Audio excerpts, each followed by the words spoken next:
saving lives. First of all, we're the bagpipe guys. Outstanding. I mean, Amazing Grace on the bagpipe.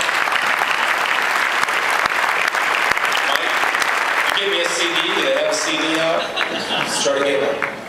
You know, Mike called me and asked me if I'd be interested in making a few remarks and introducing Governor Palin. And I thought, absolutely. I think God only gives us a few things in life to be truly passionate about. Being in the pro-life movement is one of my passions. And I thought, what can I say that you haven't already heard? Normally when I speak, I do take a few notes. But tonight, I want to get personal. I want to take you behind the scenes that had a direct effect on my wife Stephanie and myself and my family. It starts out back on January 8th of 2001 when we welcomed Macy Lynn Spielman into our world. Beautiful little girl. Things were going great. Steph was 2 years cancer-free at that time. Everything was going well. I mean, we beat cancer and we decided that cancer will not dictate how we live our life or how many children we will have. And that was good. But something happened. In October, she came into the family room. She said, something's wrong. I said, what's wrong?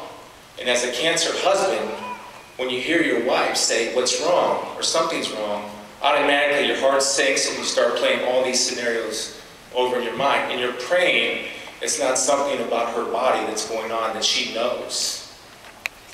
So she explained that I don't feel right. I've got to go to the doctor. I know something's wrong.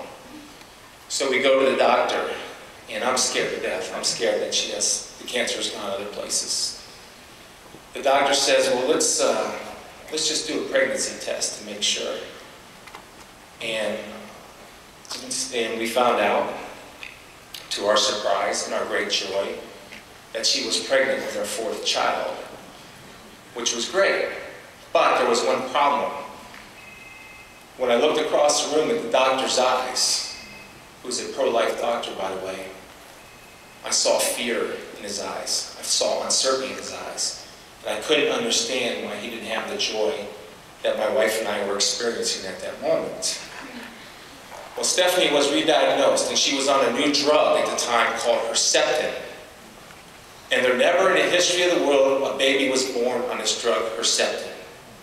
He said, we need to have a meeting with some experts. The next day we go meet with the experts.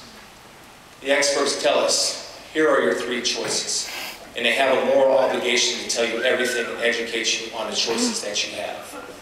You can get off the Herceptin, which could risk your wife's life and carry the pregnancy to term. Now, we don't know what damage this drug might have done already to the pregnancy. You can terminate the pregnancy.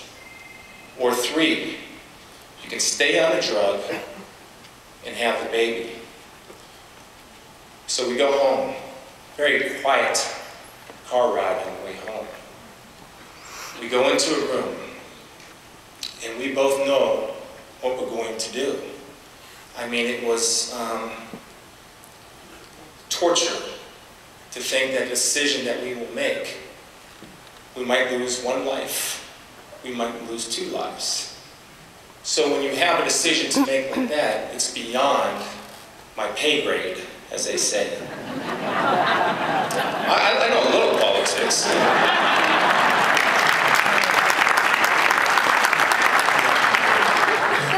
So what did I do? You know what we did together? We trusted in the Lord with all our heart and did not lean on our own understanding. We acknowledged Him in all our ways and know that He would make our paths straight.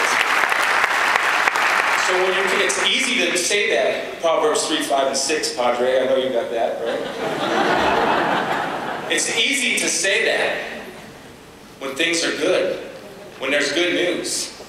But it's hard to say when you walk up to the cliff and you don't know what's happening out there. You don't know the unknown. Is your wife going to lose her life because she has to get off the drug? Is the baby going to lose its life? We don't know. So that's when you have to take that leap of faith. That's when you need to trust your faith. I liken it to this. I heard this said, and it's one of my favorite verses, my grace is sufficient For my power is made perfect in your weakness. For when I am weak, then I am strong. And I promise you that while my wife was living, we woke up every day praying to God to be the weakest people in the world. Because if we knew we were the weakest people in the world, then we knew through Christ we were the strongest people in the world. That's why we're able to choose God, thus choosing life.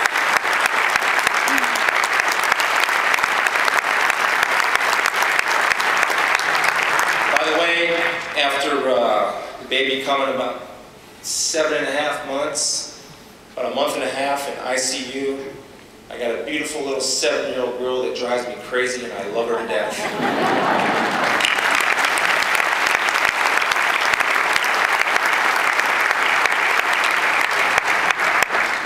I'm going to read you something real quick, and I know I'm like the JV game. The varsity will be out in a minute. I mean, she was a basketball player, so let me say this. When I was a football player, some of you don't know I used to play football. No, I never assumed. Jim Renee say we know what happens when we do that. Right. I never assumed. So I like to tell people. So when I was a player, I wanted to define myself, just to keep myself grounded and humble. So I wrote this down, and I want to share it with you. It's simple. What am I? Here's what I said to myself. I am a professional football player. I say that with all the pride and honor deserving that title. I will always give 100% to my team for the good of my team. I will never show fear in the face of adversity for the benefit of my team. My faith will not waver, no matter the outcome, for the good of the cause. I am a blessed man who has been given an opportunity. I will embrace the challenge for the good of my team. My team's glory will be my glory. This I pledge, Spielman, 1996. Wait, thank you. I started filling other things in there. Let me give you one more. I am a father. I say that with all the pride and honor deserving that title. I will always give 100% to my family for the good of my family. I will never show fear in the face of adversity for the benefit of my family. My faith will not waver, even in the loss of a wife and a mother, no matter the outcome, for the good of the family. I am a blessed man who has been given an opportunity. I will embrace the challenge that comes for the good of my family. My family's glory will be my glory. This I pledge. So, coming here tonight, I throw this in there. I am a defender of the unborn. I say that with all the pride and honor deserving of that title. I will always give 100% to the cause, for the good of the cause. I will never show fear in the face of adversity for the benefit of the unborn. My faith will not waver, no matter the outcome, for the benefit of the unborn. I am a blessed man who has been given an opportunity. I will embrace the challenge for the good of the unborn. Life's glory will be our glory. This we should pledge.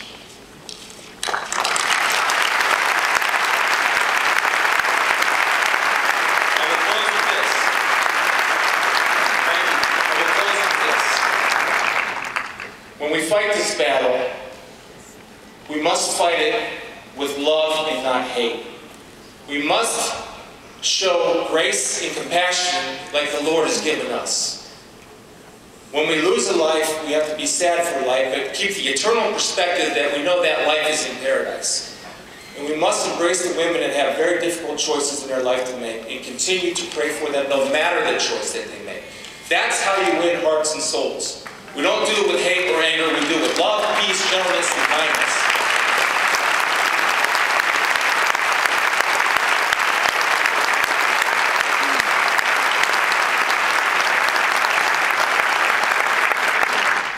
There's a debate about where life begins, and I want to take it before conception.